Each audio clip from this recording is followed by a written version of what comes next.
Israel তার অত্যাচার থামাচ্ছে না। লেবাননে ইসলামিক প্রতিরোধ সংগঠনটির গণযোগাযোগ মুখপাত্র মোহাম্মদ আফিফকে রবিবার বিমান হামলা চালিয়ে হত্যা করেছে ইসরায়েল। প্রতিশোধ স্পৃহায় থেমে নেই প্রতিরোধ যোদ্ধারাও। রবিবার ইসরায়েলি বাহিনী এবং তাদের কৌশলগত অবস্থানগুলো লক্ষ্য করে ধারাবাহিক অভিযান শুরু করেছে তারা। শনিবার প্রতিরোধ যোদ্ধারা তাদের শেষ অভিযানের একটিতে জামা শহরের পূর্ব উপকণ্ঠে আগাতে থাকা ইসরায়েলি সেনাদের উপর অতর্কিত আক্রমণ চালায়। অ্যাম্বুশ পয়েন্টে পৌঁছে মেশিনগান এবং রকেট চালিত গ্রেনেড দিয়ে আঘাত হানে। ফলে ইসরায়েলি বাহিনী নিশ্চিত হতাহতের শিকার হয়। রবিবারের আক্রমণ শুরু হয় প্রতিরোধ যোদ্ধাদের রকেটের ব্যারেজ দিয়ে।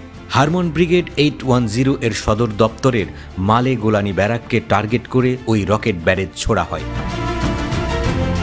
আরেকটি অভিযানে রকেট ব্যারেজ দিয়ে খিয়াম শহরের দক্ষিণ উপকণ্ঠে ইসরায়েলি সেনাদের একটি দলকে টার্গেট করা হয়।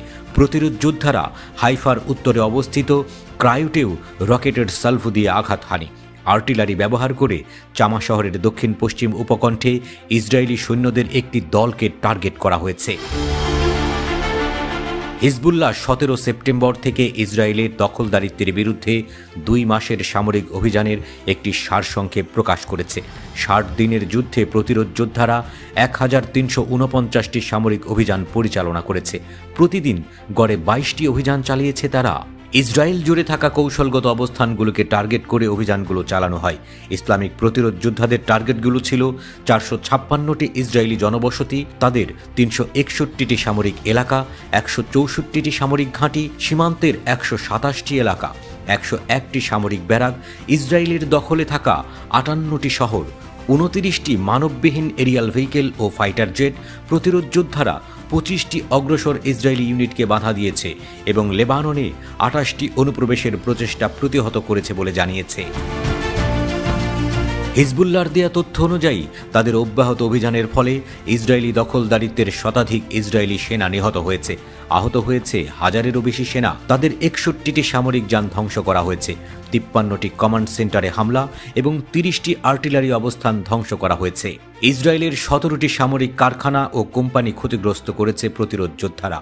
ইসরায়েলি 11টি প্রশিক্ষণ শিবির, 11টি বিমান ঘাঁটি, 7টি মানববিহীন এরিয়াল ভেহিকেল নিষ্ক্রিয় করে দিয়েছে তারা।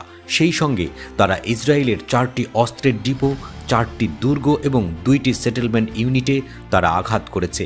একটি সামরিক ওয়ার্কশপ এবং একটি চেকপয়েন্টের ক্ষতি করা হয়েছে।